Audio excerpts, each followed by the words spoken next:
বগুড়ার দুপচাঁচিয়া উপজেলায় ডাকাতের হামলায় এক নারী নিহত হয়েছেন। এই ঘটনায় জড়িত থাকার অভিযোগে আটক করা হয়েছে ৪ জনকে। নিহত বিমলা পোদ্দার স্থানীয় তালোড়া বাজারের বাসিন্দা। পুলিশ জানিয়েছে, বিমলা সহ ৫ ভাই বোন বাজারে চাল ও ভুসির ব্যবসা করতেন। গতরাতে ৫ থেকে ৭ জন ডাকাত তাদের বাড়ির টিনের চাল কেটে ঘরে ঢুকে ২ ভাই ও ৩ বোনকে হাত পা বেঁধে মারধর করে। বাধা দিলে হত্যা করা হয় বড় বোন বিমলাকে। পরে প্রায় ৩ লাখ টাকা ও ৩টি মোবাইল ফোন নিয়ে যায় ডাকাতেরা।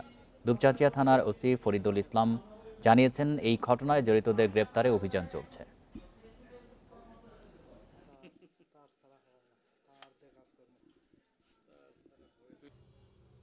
প্রাথমিকভাবে দেখে যেটা জানতে পেরেছি যে একটা হত্যাকাণ্ড সংঘটিত হয়েছে, পাশাপাশি একটা লুণ্ঠনের ঘটনা ঘটেছে। এইটা আপাতত আমাদের দৃষ্টিকোণ থেকে এটুকু আমরা দেখেছি। বিষয়টা আন্ডার ইনভেস্টিগেশন আছে।